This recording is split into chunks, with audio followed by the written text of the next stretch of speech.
tal? ¿Cómo le va? Muy buenas noches. Nos encontramos una vez más en este espacio tan especial que hemos creado para que, a pesar de las circunstancias, no se suspendan, no se interrumpan nuestras conversaciones con los más altos exponentes de la ciencia, del deporte y, por supuesto, del arte.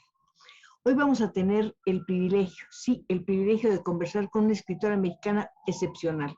Se trata de Verónica Murguía. Ella nos viene a hablar de su más reciente libro. Se llama, aquí lo tengo, mire, aquí justito, El cuarto jinete.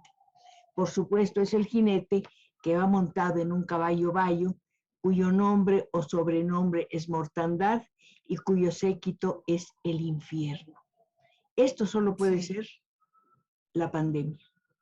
Sí. ¿Sabe de qué nos está hablando, Verónica? De la peste bubónica del siglo XIV que azotó Europa y miesmó, sí, de una manera terrible a su población.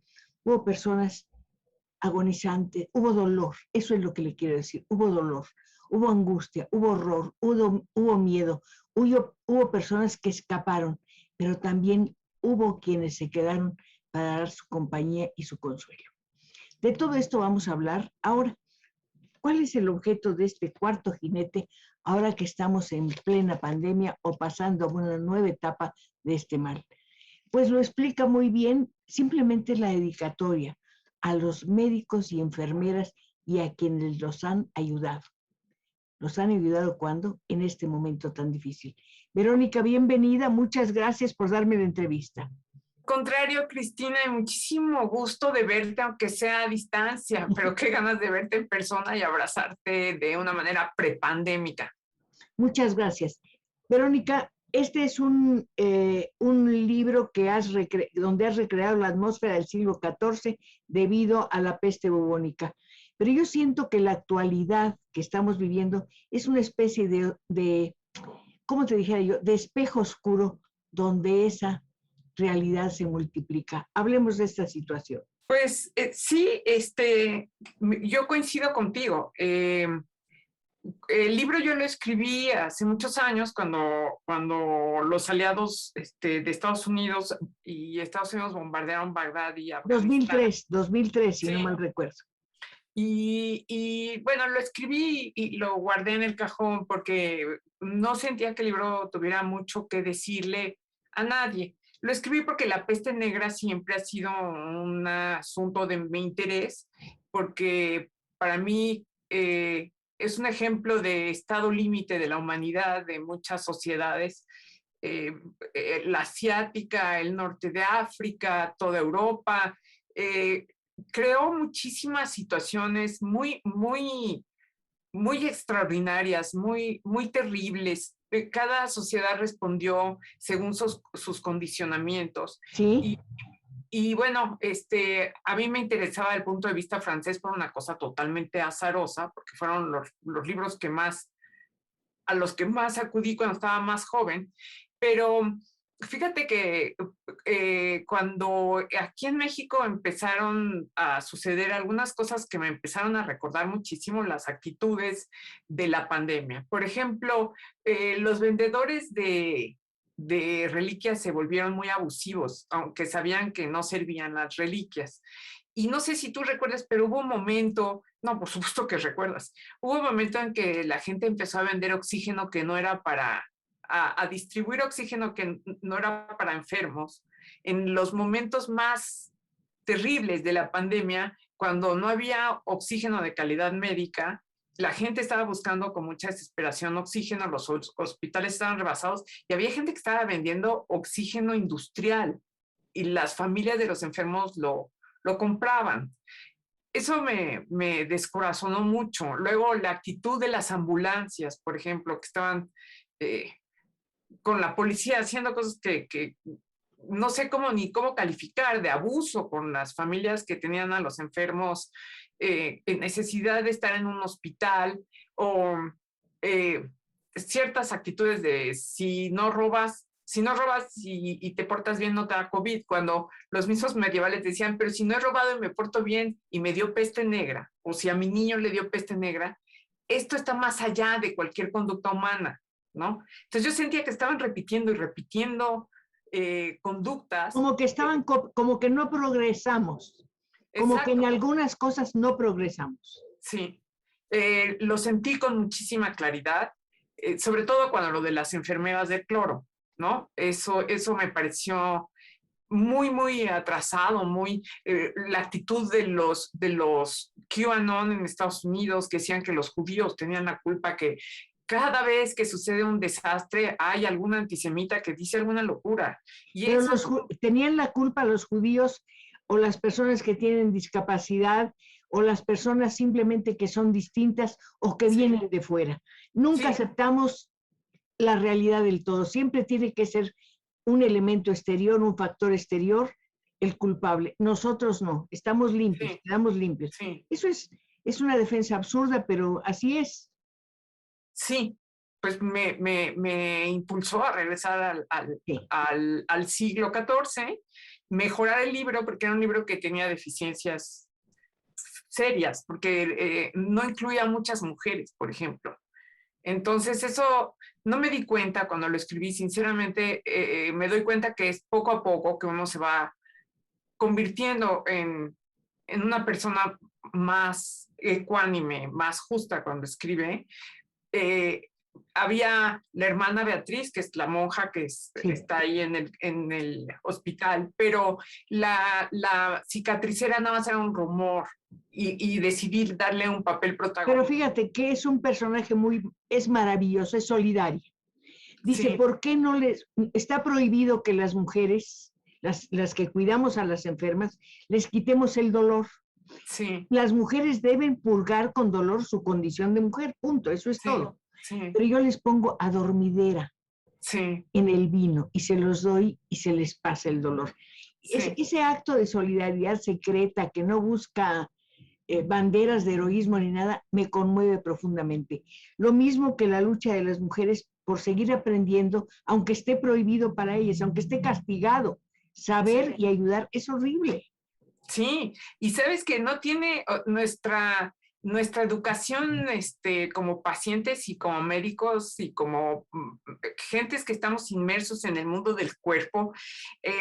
Hay un documento del doctor González Cruzí que demuestra que hasta hace poco a los bebés muy chiquitos, aquí en México y en el mundo, a los bebés cuando se conserva que no estaba totalmente mielinizado su sistema nervioso, no les daban analgésico que porque qué tal que los hacían adictos.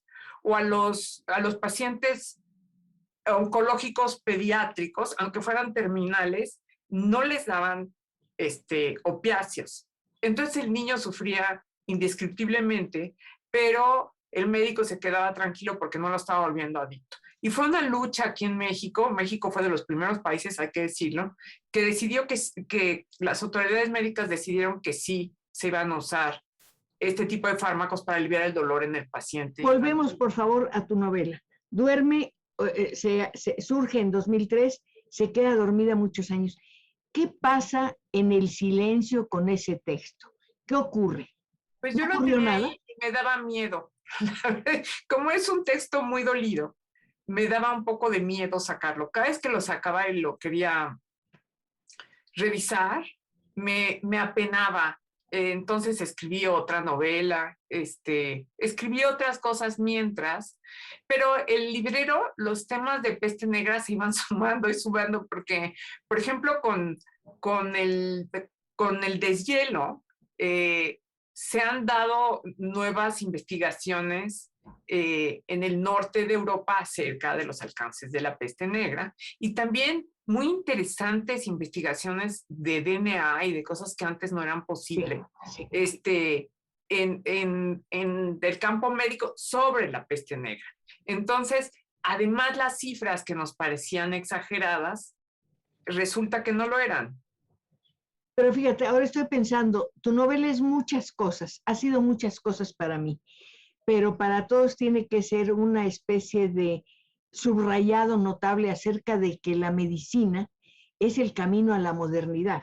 Sin embargo, en tu novela, el recurso para aliviar a las personas es primitivo, es la sangría.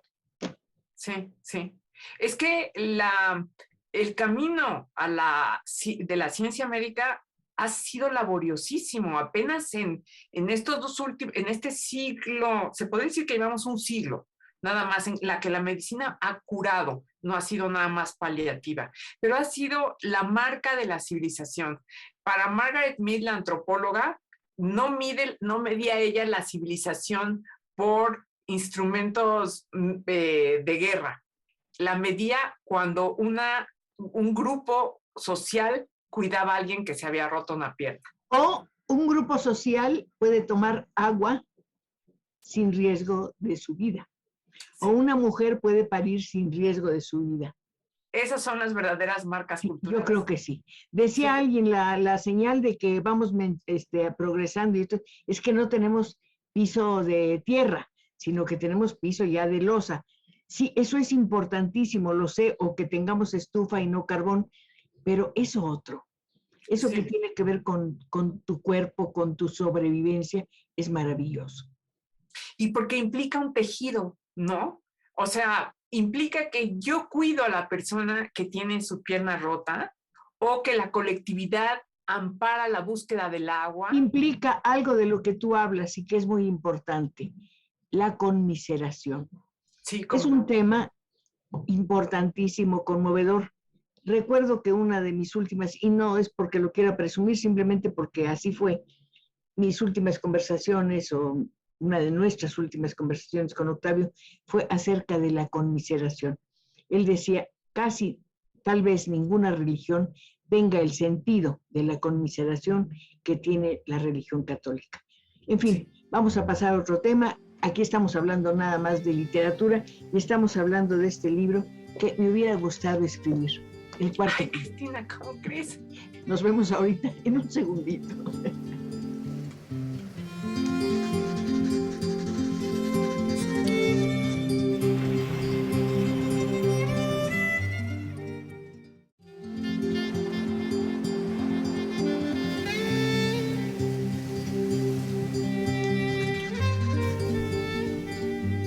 Siempre que hablamos de un libro aquí es un gusto, es una alegría, es un motivo de, no sé, como de renovación.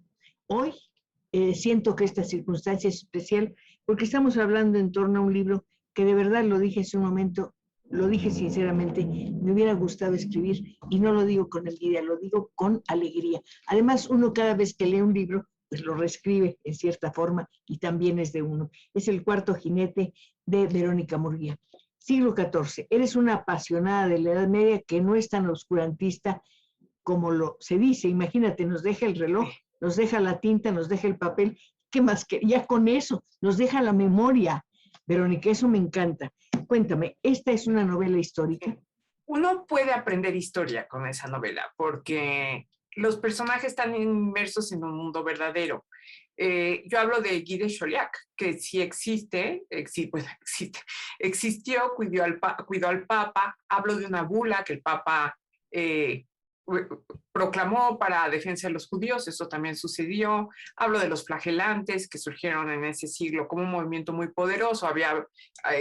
Por ahí había habido algunas sectas que se flagelaban, pero no con esa intención, ¿no? Y no salían en grupos tan grandes.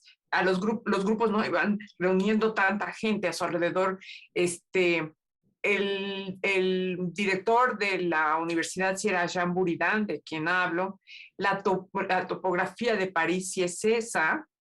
Leí cosas deliciosas que me conmovieron mucho. Yo he ido a París nada más 2 veces en toda mi vida y la última vez fue hace más de 20 años. Pero recuerdo que fui y que vi con asombro que el Puente de las Artes es de madera. Es un puentecito chiquito, pero es un puente muy famoso. Y lo decidieron conservar así. Y es el puente por el que caminaban los estudiantes de la Sorbona de 2 en 2, porque siempre andaban 2 juntos, porque la universidad lo recomendaba, y decía que siempre iban en dialéctica, hablando de dialéctica. Y me conmueve, todo eso me conmueve muchísimo. Entonces, también Jean de Benet, el que sale al principio, es un personaje histórico. Está todo lleno de personajes históricos. Además, ese personaje del principio es maravilloso. Maravilloso porque, no voy a citar de memoria porque no puedo, pero dice, estoy escribiendo, estoy haciendo la crónica de lo que está pasando, por si la humanidad sobrevive. Ay, es conmovedor. Sí, sí, me Que parte en el sepan alma. cuánto sufrimos. Sí, me parte del alma. John Clean creyó, un franciscano que andaba en el norte de Irlanda, creyó que era el último hombre del mundo, Cristina, y dejó un pergamino y dejó tinta y la dejó para si alguien más llegaba. Y alguien más llegó y murió. Y dice, el primer comentario que leí sobre eso, que fue de una fuente indirecta, era de Barbara Tuchman y decía, esos hombres no burlaron a la muerte, pero burlaron el olvido. Y ya cuando leí la crónica de John Clean, termina muy sucintamente. La persona que llegó dice, aquí murió él, aquí muero yo. Me parte el alma, me la deshace. Arnoldo Di Tura, un cronista italiano, dice, yo enterré a toda mi familia con mis propias manos. Entonces, yo leía eso y yo no podía dejar de llorar. Me provocaba una sensación de fragilidad y de confianza al mismo tiempo. Pensaba, la humanidad siempre ha estado en momentos, el apocalipsis viene cada generación. Lo que hay que tener es sensatez y caridad. Hay algo muy importante en lo que dice la primera crónica. Dejo escrito para que se sepa lo que sufrimos. Él está declarando el poder de las palabras más allá de la muerte. Yo creo en ese poder. Ah, por supuesto. Es de los pocos poderes en los que creo, porque, por ejemplo, cuando estoy muy desolada y leo, a veces leo a los griegos, o para reírme, Aristófanes, que es un poco mala gente y escatológico y así me hace reír, pero leo a Platón cuando habla con tanto amor de Sócrates y siento consuelo, porque es el siglo V antes de Cristo. Y pienso, estos hombres están tendiendo un lazo que no sospechaban, con una señora de la colonia Nápoles, que estaba desolada hasta que tomó el libro en la mano, o incluso antes del libro. A veces el año antepasado, leí la Ilíada y la Odisea. Y a mí la Ilíada me hace muchas bolas porque hay mucha sangre, ¿no? Pero cuando Aquiles, que es tan malvado, dice, una vez que el alma de un hombre deja el cerco de sus dientes, ya no hay forma de volverla. Y me sobrecogen esas palabras. Solamente de una manera, el recuerdo, las palabras. Sí. Guy, el personaje, ya no existe, ya no lo vamos a ver. Sí, pero queda el testimonio de lo que hizo, queda la constancia de lo que hizo y lo que fue. Y esas son palabras, todos son palabras. Somos hijos de las palabras. Nuestro espíritu es hijo de las palabras. Bueno, ahí me dan unas cosas como unos raptos. Yo pienso, el viento paráclito son las palabras. Por eso los apóstoles hablan. Todo, por eso algunas religiones creen que el acto de creación es enunciar algo. Entonces yo pensaba, ante la impotencia que siento yo, primero por lo de Bagdad y todo eso, que creo, Cristina, que de ahí para acá la cosa política se ha ido deteriorando porque ahora la gente miente con un descaro después de eso, que les vale gorro y sí, bueno, todo empeoró. Luego, cuando la pandemia aquí, que yo estaba tan impotente, el libro me salvó a mí. No sé si a alguien más, pero a mí me dio consuelo escribirlo. Ya explicaste que no es propiamente una novela histórica, pero que se alimenta de la historia. Ahora, la realidad, esta realidad que estamos viviendo todos, millones de personas en el mundo, ¿de qué manera alimenta tu texto original escrito en el año 2003? Muchísimo, le dio una sacudida tremenda, lo volvió mucho más cercano, volvió esos sufrimientos más cercanos. Lo del oxígeno ese de clase industrial, lo del cloro a las enfermeras, la escasez de medicamentos, los médicos sobrepasados con las mascarillas marcándoles la cara, tanto médico que perdimos. Perdimos muchísimos médicos, muchísimo personal sanitario. Y no me puedo imaginar la cantidad de afanadoras, camilleros, todos esos que trabajaron como locos y que también hemos perdido. Pero siempre ha pasado lo mismo. En la referencia a esta epidemia del siglo XIV, hay alguien que anota, 66 monjas habían muerto antes de que se tuviera noticia de la pandemia. Y Sí. siempre nos pasa algo, rechazamos la realidad, no Sí. la queremos aceptar. Y si la aceptamos, es culpa de otros. Sí. De los enfermos, de los animales, de los judíos, de un hecho en la conjunción de 3 astros, Júpiter, Marte y Neptuno, no sé qué más, pero nosotros no tenemos nada que ver en eso. Pero nosotros hemos ocasionado la descompostura también, pues, del mundo. Sí, ¿cómo no? O sea, en la Edad Media fue una episodia también. Las marmotas se mezclaron con la rata urbana y la pulga de la marmota pasó a la rata humana y la rata humana en su convivencia que era esa pulga era la que transmitía la peste, ¿no? Aquí, pues no sé si fue el mercado de especies de Wuhan, pero yo opinaría que sí, como hubo la cosa esta aviar, la infección de gripe aviar, y todo esto es codicia, es industrialización a la mala de los recursos alimenticios, o sea, forzar a los animales a vivir en condiciones terribles. Es pura codicia. Hay algo es una historia muy difícil, es muy dura de Sí. leer. Los personajes sobreviven con dificultades y ellos te lo dicen muchas veces. Por cierto, hay dos personajes importantes. ¿Qué tanto tienen de realidad y qué tienen tanto de invención? Pedro de España y Sí. Guy. A Pedro Pedro tiene cara. Pedro tiene la cara de una fotografía que vi en el Time de un señor bagdadí con sus hijos cuando los bombardeos. Y su cara me pareció muy noble y muy, muy desolada. Y yo no sé qué pasó con ese señor. Eh, eh, lo, es inventado por completo. Su circunstancia pudo haber ocurrido perfectamente. Y Guy soy yo. Pero espérame, Sí, tengo una confusión con Guy. ¿Es Cummings o es el otro? es, El médico. el Guy, es que son dos, se Por llama eso, igual eso me sí. importa mucho. Guy de Chauliac, pues ese era célebre, sereno, se quedó en Aviñón cuidando a No, los pero enfermos. además fue un gran doctor, Sí, el autor de la cirugía. por Eh, supuesto. y el otro, Iniciador pues, de una corriente en la medicina. Un exacto. hombre notabilísimo por Sí, las el otro no óperas. sabe nada de la vida, Cristina. El otro está comiendo las uñas y se vomita cada vez que huele algo feo y le tiene un terror a los enfermos y es tremendo el otro.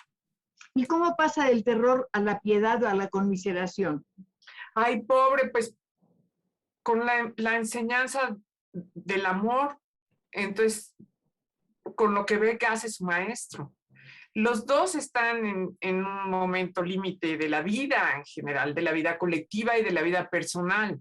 El muchacho porque cree que la medicina no sirve y el maestro porque sabe que la medicina que él ejerce, que es musulmana y es un poco mejor que la que ejercen los católicos, no le va a servir.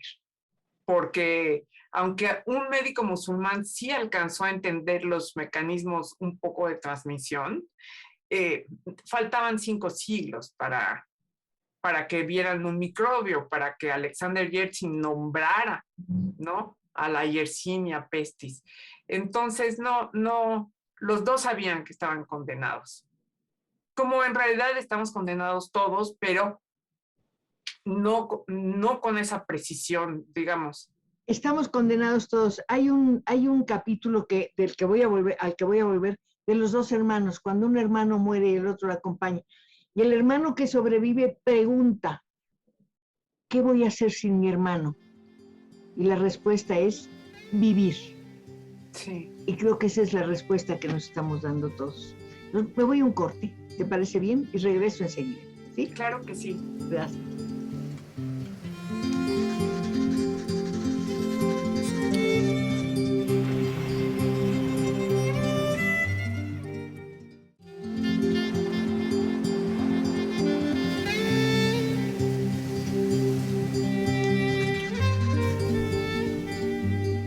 Usted y yo estamos conversando con la escritora Verónica Murguía acerca de su más reciente obra, El Cuarto Jinete, una obra que ella escribió pero que nosotros también estamos viviendo. En torno a estos dos personajes fundamentales hay un coro mágico, del que estoy completamente enamorada y cuyas voces sigo. Son el enterrador, los pastores en la cabaña, la cicatricera, cada uno, como en una obra de teatro perfectamente organizada, va tomando su lugar.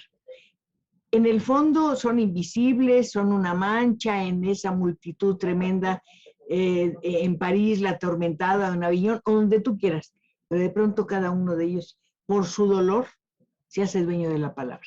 Y uno solito por su alegría.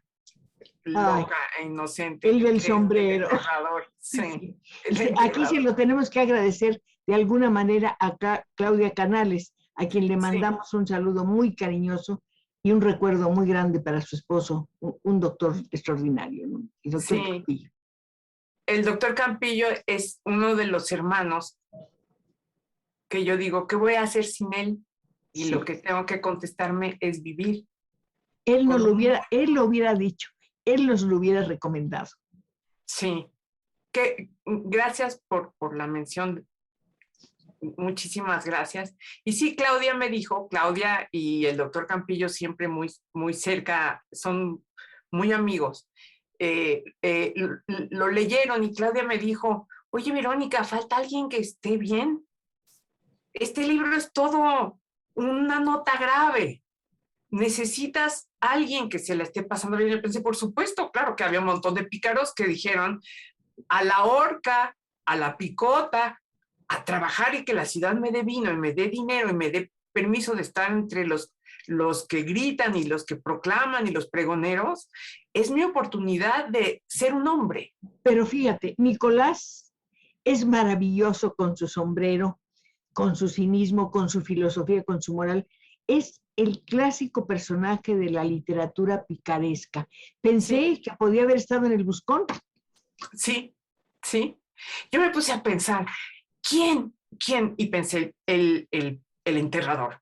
Y pensé, ¿y qué le doy de... ¿Cómo se va a excusar este hombre para robarle todos los anillos a todos los muertitos? Para que entren al cielo. Exacto, eso pensé, porque es una típica argucia medieval, porque se la pasaban echándose esos tipos de rollos. Entonces pensé, bueno, ¿cómo le hago?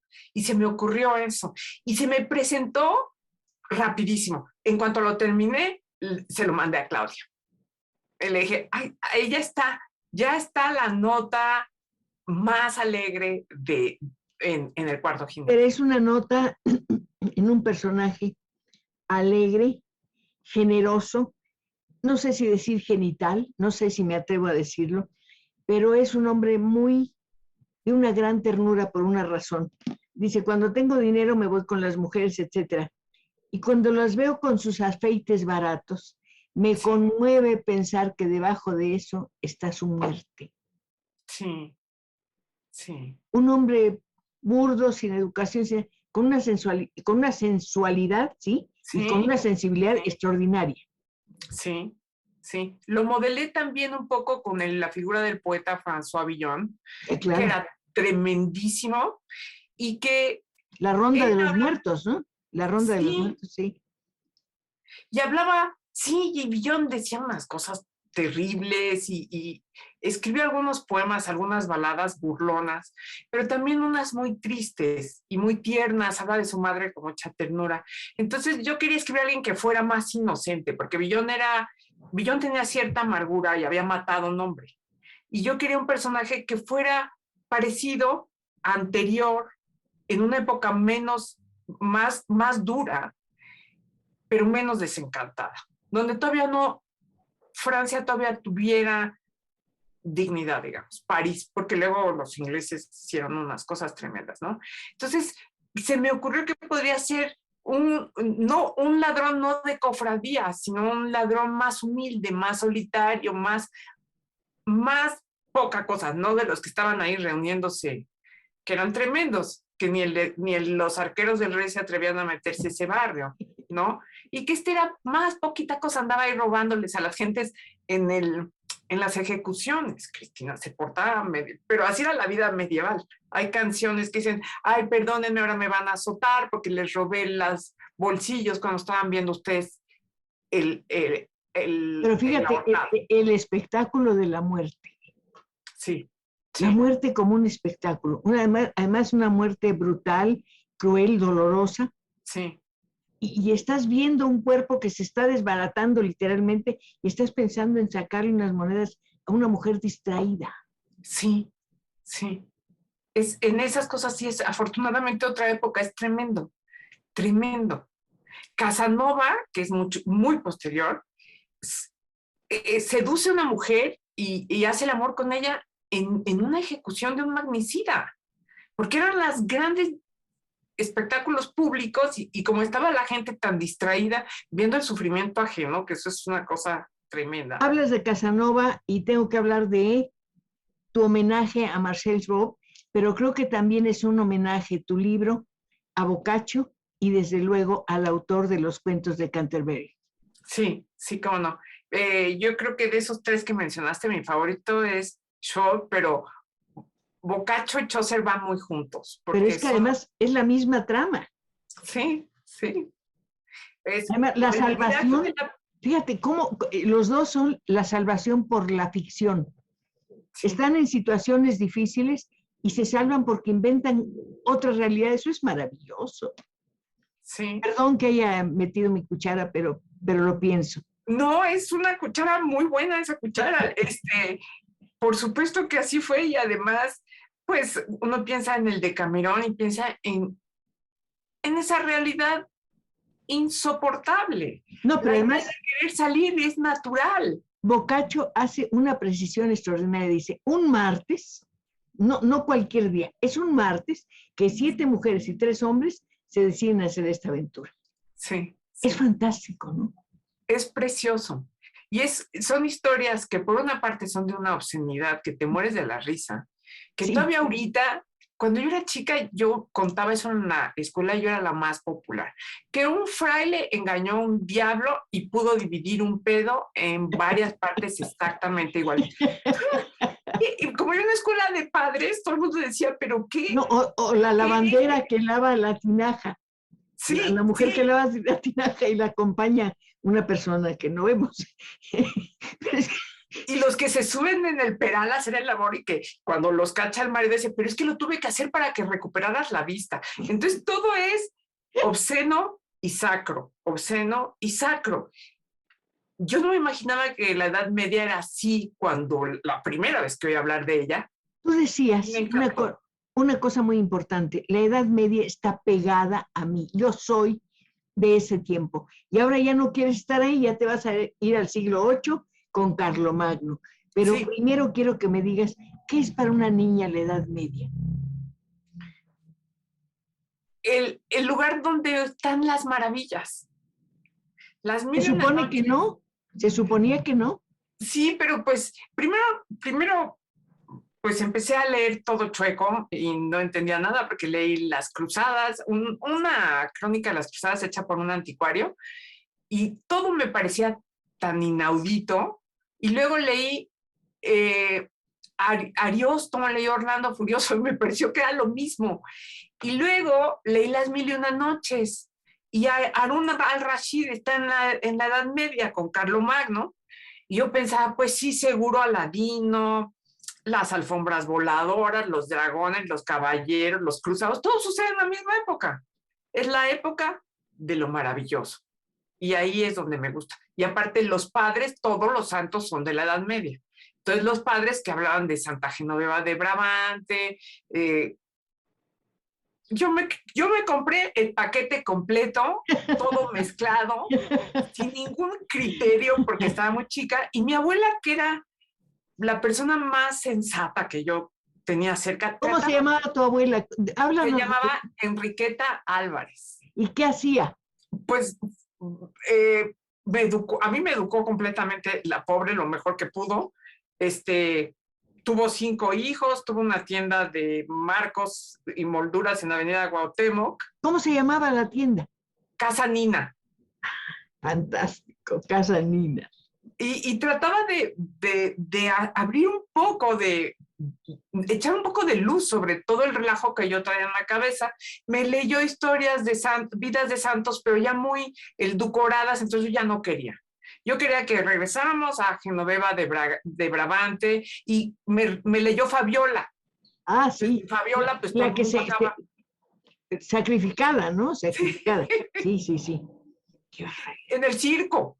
Sí. Entonces yo quería más romanos malos y más cristianos buenos. Entonces mi abuela se arrepintió. Ahora sí querías más sangre. Sí, caray. Quería más las palmas del martirio, que yo ni entendía qué son las palmas del martirio. Yo entendía, eran unas imágenes infantiles, unos señores con unas palmeritas, vete a saber. Y la pobre diciéndome, no, y mejor leemos ya otra cosa, pero ya estaba hecho el mal aquel. Me quedé ahí. Y estabas contaminada por la Edad Media. Sí. Y sigue, te vas a poder salir de ese mundo mágico porque tiene mucha magia y tiene mucha fantasía. Me voy a otro siglo medieval que es más. Al 8, ya nos dijiste que te vas al 8, ¿sí? Sí. Con Carlomagno directamente. Sí. Sí, a Carlomagno y está construyéndose Bizancio, está todo en ebullición. Y te vas a acercar a Pipino el Breve, al padre, también hay que tomarlo en cuenta. Sí, claro que sí. Y a Bertranda, claro que sí. Me encanta. ¿Qué piensas hacer con ellos? Mira, tengo un cuento que fue escrito por encargo en el siglo XIV, pero que sucede muy anterior, sobre Melusina. Voy a trabajar algunas narraciones sobre las invasiones vikingas, cuentitos así. Una novela ahorita no se me ocurre más que de niños, porque quedé planchada como si me hubieran... No Oye, sé. Nicolás, el de tu cuento infantil, no es Nicolás el enterrador, ¿verdad? No. No tiene nada que ver. No, pero tengo otro Nicolás que te lo voy a mandar, que es un sicario bizantino tremendísimo, que saqué de un relato hagiográfico bizantino, que sirvió para las luchas de los iconoclastas. Pero bueno, tiene una historia muy bonita, porque en la geografía se supone que este hombre fue a una batalla terrible contra los búlgaros y no volvió a hablar. Y dicen que porque se le apareció un ángel. Y yo pongo que ese ángel lo que le mostró fue la verdad sobre la vida, y Nicolás no pudo volver a hablar. No la supo decir. ¿No hay palabras para decir la verdad? No, Dios le selló la boca con un beso de una aparición del ángel. No, hombre, está... Bueno, no. Va a estar buenísimo. No es muy alegre, pero... Nos vamos a un corte, si no me van a poner un sello para que no vuelva a hablar.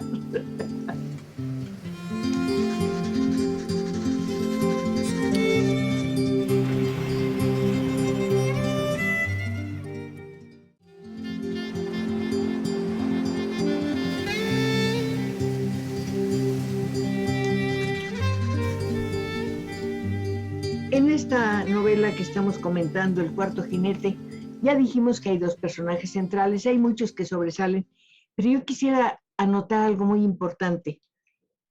Los 20 capítulos, están encabezados o iniciados por una persona que dice, me pasó, o vi, o hice, o sea, individualiza una situación que le pasa a millones de personas en Europa. Muchos se mueren, sí, pero mi hermano, el que adoro, se está muriendo ahora. Entonces, esa forma de individualizar es una forma también, creo yo, de humanizar. No sé qué pienses. Eso traté de hacer, exactamente, de a esa masa indistinta que nos dicen se murieron 200 millones, según algunos cálculos, de gente por la peste negra en las sucesivas oleadas que tuvo. Sí. 200 millones es un número de tal tamaño que no nos dice nada. Cuando le das cara y cuando le das nombre, entonces duele muchísimo. Es muy diferente.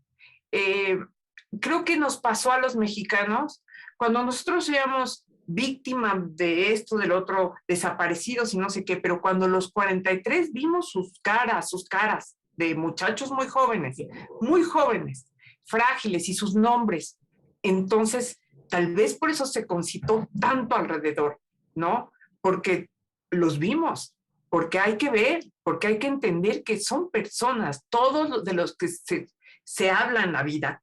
Cuando Trump decía, esos que vienen de México, no sé qué, esos que vienen de México, señor, tienen nombre y apellido, ¿no? Y no son lo que usted dice, son fulano y mengano, y eso me parece súper importante. Esa individualización de los hechos masivos es muy importante para cualquier narrador, pienso yo, no lo sé. Sí. Por otra parte, esta es una novela incómoda. Los paisajes no son particularmente bonitos, no hay jardines, hay lodazales, huele mal, hay cubetas llenas de suciedad, ropas horribles, personas que vomitan, que tienen los ganglios inflamados, etc. Sí, pero en medio de eso hay una belleza del horror. No sé si estés de acuerdo conmigo. Hay una belleza no sé cómo decir, si belleza o ternura o una imagen cristalina, no sé cómo decirlo. Yo creo que como era tan extrema la experiencia de la vida en la Edad Media, también las expresiones de belleza eran muy, muy importantes y muy fuertes. Yo imagino Nuestra Señora en la catedral en esos siglos, que todavía no estaba completa, pero la imagino ya siendo lo que es un edificio sobrecogedor en su belleza. Que se lo debemos a la Edad Media, esas construcciones, es una deuda a la Edad Media. Y es una deuda hermosísima. Para mí, en lo personal, no hay estilo arquitectónico más hermoso que el gótico flamígero. No hay nada más bello. Los santos, las gárgolas, los vitrales. Los vitrales, esos emplomados cuyas recetas no podemos igualar ahora. Entonces, imagínate estar en la calle, entre toda esa basura, esos malos olores, ese horror, y entrar en la iglesia y oír el canto de los monjes en esa luz multicolor y respirar el incienso, aunque también un poco, digo, el hedor del Señor de junto, pero el ámbito sagrado. Sí, pero hay algo muy bello en la novela. Creo que es Guy quien dice, he pecado por el olfato. Sí. Me gustan mis olores, los menos nobles y los más horribles. Sí. Y he pecado por el olfato. Es que oler el mundo, reconocer a una persona por el olor, y tú lo sabes, es algo maravilloso. Sí. Él no sabe, pero él por eso quiere tanto a su maestro, porque su maestro anda limpio comparado con él, ¿no? Y aparte en la Edad Media hay una fascinación por los pocos buenos olores que tenían, pero también una idea del olor diferente, porque ahí en la novela se mencionan esas manzanas que se metían las mujeres en la axila. Esa es una escena maravillosa. Es una escena divina. Se la metían, se la dejaban bajo el sobaco varios días y luego los amantes se comían la manzana impregnada del sudor y les parecía súper sexy. Entonces, pues yo pienso, es una idea del cuerpo totalmente distinta. Hay que decir que esta novela, que es tan dolorosa en muchos momentos, que te hace reflexionar, es muy espiritual también, tiene una dosis de erotismo notable y muy delicada. no ofende a nadie, no molesta a nadie, no tiene dobleces burdos, es simplemente el erotismo natural que pueden hacer entre un hombre y una mujer o entre dos seres que se gustan o se quieren, no sé cómo decirlo. Sí, sí. Y en la Edad Media también había una diferente forma de demostración del afecto que a mí me parece muy atractiva. Los amigos se besaban todo el tiempo. En la Divina Comedia, Dante todo el día se está desmayando, todo el tiempo Virgilio lo tiene que estar levantando, todo el tiempo está besando a Virgilio, todo es un besuqueadero, un abrazadero. Es explicable. Sí, por supuesto, por supuesto. Entonces, los hermanos se besan, todo el mundo se besa, todo el mundo está encima del otro. Y eso a mí me interesa mucho. Las amigas que se tocan, es otra idea del espacio personal. Yo que soy una persona tendiente a cierta timidez, porque soy francamente tímida de closet. Hablo mucho y mucho, pero voy a pocas cosas sociales. Todo. A mí me alarma mucho eso, pero al mismo tiempo me atrae muchísimo. Se me hace padre, me recuerda a la infancia. Cuando éramos chiquitos y nos agarrábamos todos de la manita y jugábamos y nos abrazábamos. Los niños se besan mucho entre ellos. Eso me encanta. Hay algo maravilloso en la novela. Hay un personaje, ahora no recuerdo el nombre, que dice, recuerdo mucho mi infancia, será porque está llegando la peste. Será porque voy a morir. Eso por un lado, y por otro, eso. Y por otro, el niño que reza. Ay, esto es conmovedor, para que no maten con dolor a sus cerdos. El amor por los animales. Sí. Es un capítulo, son capítulos maravillosos. Sí, no quiere, dice que sus cerdos son honestos, que no quiere, le pide a la Virgen por sus cerdos. Sí. Son los dos hermanos, que finalmente son dos personajes entrañables, los imaginas en el bosque fácilmente, los imaginas recogiendo cortezas o haciendo cualquier carbón, vendiendo su carbón, pero ese momento en que se enternecen por sus animales, estos cerdos me hicieron recordar esos cuadros. Yo no crees que estoy, no sé mucho, pero he visto cuadros donde hay un pajarito en medio de un salón donde están personas muy ataviadas, pero no te fijas en los atavíos, te fijas en el pajarito o en el garro, o en el perro de Tiziano, ¿no? Por ejemplo, que es un perrito maravilloso. Ahí están en tu novela. Sí, me encanta el pequeño ser vivo que viene como un embajador de otra cosa, de otro mundo, del mundo que no está tocado por ni nuestros errores ni nuestras virtudes. El animalito que entra por la ventana. Entonces, sí hay muchas escenas, como bien dices, de retratos, de banquetes, de procesiones, de todo, y hay un pajarito, un monito encadenado en una ventana. Sí. En un cuadro de Goya muy famoso, incluso un gato viendo un pajarito que está dentro de una jaula. Que lo va, que se lo quiere comer. Todos nos quedamos viendo los pies de la retratada porque nos da cosa eso, nos da preocupación, pero es muy bonito lo que dices. Yo no lo tenía tan consciente así. Sí quería que hubiera presencias animales, porque eran muy importantes también. Y porque creo que hemos olvidado el lugar que tienen junto a nosotros. Pero fíjate, están las vacas, están los cerdos, y no están los burros. Pero la mula. Sí, a los burros les debemos las ciudades. Sí. Las piedras. Sí. Hay un poema precioso de Francis Jam que dice que cuando llegue al cielo lo primero que quiere ver son unas orejas de unos burros. ¿El poema de quién es? No te entendí. De Francis Jams. ¿Quién es? Pues un poeta del siglo XIX, es el único poema que me sé, porque como me gustan mucho los burros, es el único poema que conozco de él. Y dice que cuando llegue al cielo quiere ver cómo se dibujan las orejas de los burros, porque un burro llevó a Cristo adentro de Jerusalén, un burrito. Y llevó las piedras con que se hicieron las ciudades. Sí. Y en las que a veces no hay lugar para ellos. Sí. Les decimos feos, les decimos tontos, pero son fuertes como la piedra, son maravillosos. Sí, yo también los adoro. Y aparte no hay nada más lindo que un burro chiquito, los ojos y la cabeza de un burro bebé. Bueno, recuerda a Platero. Sí, sí, sí. Es un librazo, ¿eh? Se Sí. nos olvida, pero es un librazo. No, no se nos olvida. Es cuando muere Platero, de veras es un momento, además muere, ¿cómo te dijera yo? En paz. Sí. Muere en paz con él y con la naturaleza a la que pertenece. Es un libro realmente excepcional. No quiero quitarte más tiempo, Verónica. Quiero saber algo. ¿Ahora escribirías un libro acerca de de la realidad o vas a seguir yéndote por la historia? Es que no he podido escribir más que 4 cuentos que ocurren en el presente, Cristina. Soy un caso para la araña.